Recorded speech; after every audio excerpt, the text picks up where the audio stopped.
어제 서울고법에서요 가습기 살균제 관련해서 2심 판결이 나왔습니다.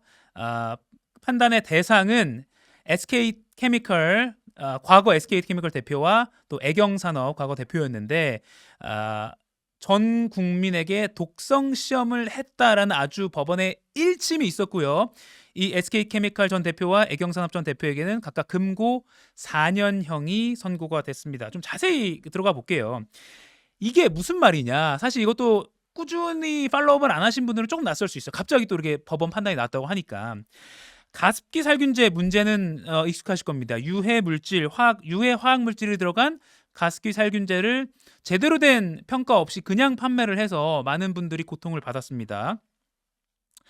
그래서 그 혐의로 SK케미칼 애경이 법원에 넘겨줬고요. 관계자들 전직 대표와 임직원 13명이 어제 서울고법 항소심에서 모두 유죄 판결을 받은 건데요. 혐의는 업무상 과실치사상이었습니다. 그리고 홍지호 전 SK케미칼 대표 그리고 안용찬 전 애경산업 대표는 어떠한 안전성 검사도 하지 않은 채 상품화를 결정해서 업무상 과실이 인정된다라고 법원이 판단했고 금고 4년형을 내렸고요. 나머지 11명의 임직원도 금고 2년에 집행유예 4년 또는 금고 4년형까지 받았습니다. 금고는 징역처럼 교도소에 갇히는 건 맞는데 노역은 하지 않고 그냥 갇혀만 있는 겁니다. 그 징역은 막 일을 해야 되잖아요. 근데 금고는 노역은 부과받지 않은 징역에 비해서는 좀 가벼운 처벌입니다. 그래서 어제 선고 이후에 이렇게 항소심 유죄 판결이 나온 이후에 피해자들이 눈물 짓고 아직은 좀 부족한 판단이다라는 아쉬움을 또 드러내기도 했습니다. 이게 좀 복잡한데 구체적으로 가습기 살균제 뭐가 문제였는지 정리를 해드릴게요.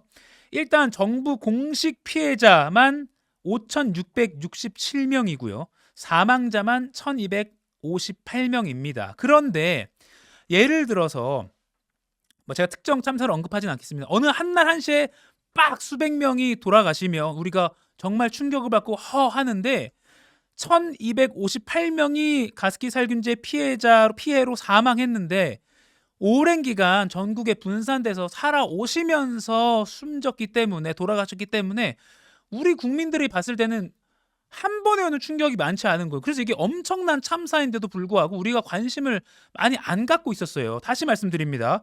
정부 공식 인정 피해자만 5,667명이고요. 사망자는 1,258명입니다. 이 가습기 살균제에 쓰인 화학 물질이 크게 PHMG 계열이고요. CMIT, MIT 그러니까 총 3개인데 PHMG가 있고 CMIT 또는 MIT 계열이 있습니다. 그런데 어려우니까 그냥 자세히 안 들어가고요. 그 PHMG라는 거는 2014년에 이미 질병관리본부가 요거 명백히 위해하다 했고 요거 쓴 게요. PHMG를 쓴 게 옥시입니다. 옥시는 이미 많이 들어보셨죠?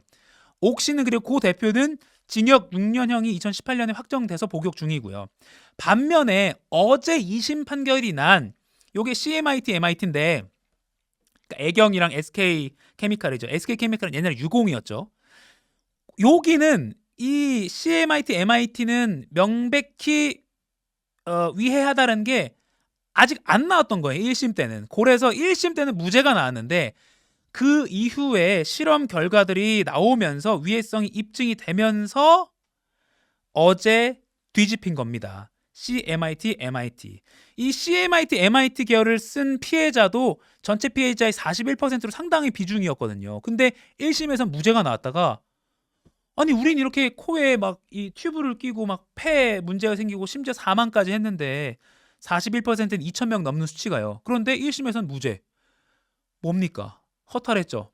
피해자들이. 그런데 어제 비로소 뒤집힌 겁니다.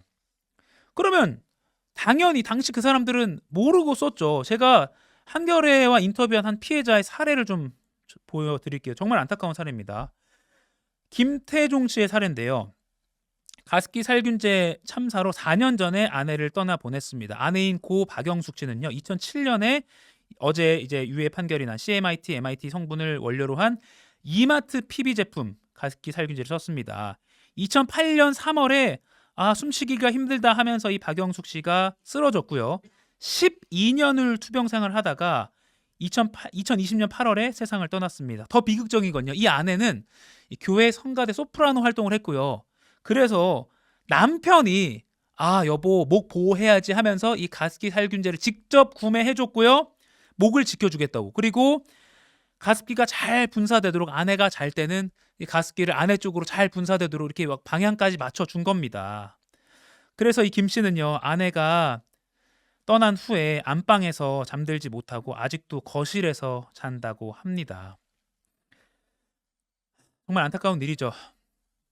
아무튼 2011년에 살균제 독성은 알려졌지만 이 CMIT, MIT는 인과관계가 입증이 잘 안 되어다가 1심 이후에 폐질환 인과관계에 입증하는 추가 연구 결과가 나왔고 이번에 1심이 뒤집힌 겁니다. 정확히 2심 재판부는 뭐라고 했냐면 가습기 살균제 사용과 폐질환 간 구체적인 인과관계의 신빙성도 인정된다라고 밝혔습니다.